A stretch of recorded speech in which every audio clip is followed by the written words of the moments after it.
Movie inaanza na kijana mwanamume aitwaye Gao, amelala katika gari lililopinduka chini ya mwamba.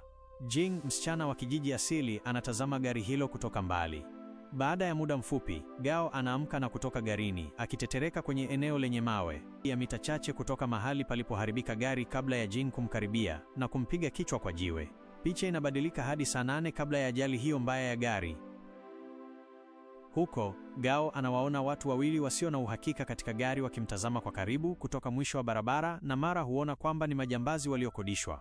Gao anaaga Shana na Kan, usiku mwema, kabla ya kuingia kwenye gari lake na kuondoka. Kama alivyotarajia, wale wanaume pia wanaendesha injini yao na kumfuata kwa karibu.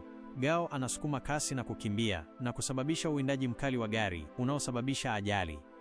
Kurudi kwenye wakati uliopo, Gao anaamka na kujikuta katika kijiji cha kisasa, lakini cha kushangaza. Hapa, wanawake ndio jinsia kuu, wanaowinda na kuwatunza familia zao. Wakati wanaume wanafanya kazi za nyumbani na kuwatunza watoto, baba ndio walinzi wa nyumba na wanapika chakula. Wakati mama hutumika kama walinzi na askari, wanaowalinda waume zao.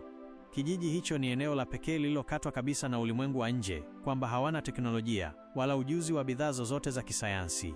Gao pia anagundua kwamba Sheng ndiye malkia wa kabila hilo na anashangaa kugundua hili. Mwanzoni Gao hamwamini na anadhania kwamba wanakijiji ni wana cosplay wapenda michezo tu wenye mavazi mazuri na usanidi mkamilifu. Anamlaani Sheng na wanawake wengine, jambo linalomkasirisha kiongozi mrembo wa kabila. Shengi anakasirishwa na mtazamo wake na anamweka Gao ndani ya ngome ya mbao kama adhabu. Baadaye, Gao anatambua kwamba wao ni watu halisi na anaamua kurudi mjini kwa haraka iwezekanavyo. Hata hivyo, Yanchi, mtaalamu wa nyota wa kabila, anamwambia Gao kwamba hawezi kuondoka kijijini bila idhini ya Sheng. Baada ya masaa machache, Gao anamuomba Sheng amfungulie ngome na ampeleke kwenye gari lake. Sheng, yeye mwenye shaka, anaamua kumhurumia. Wao wawili wanarudi mahali palipoharibika gari, huku Gao akitafuta vifaa muhimu katika gari lake.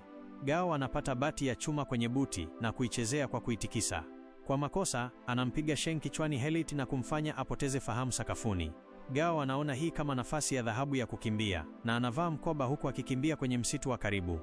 Baada ya dakika chache, tanki ya mafuta ya gari linaanza kuvuja na Sheng anazungukwa na mzinga wa moto mkali.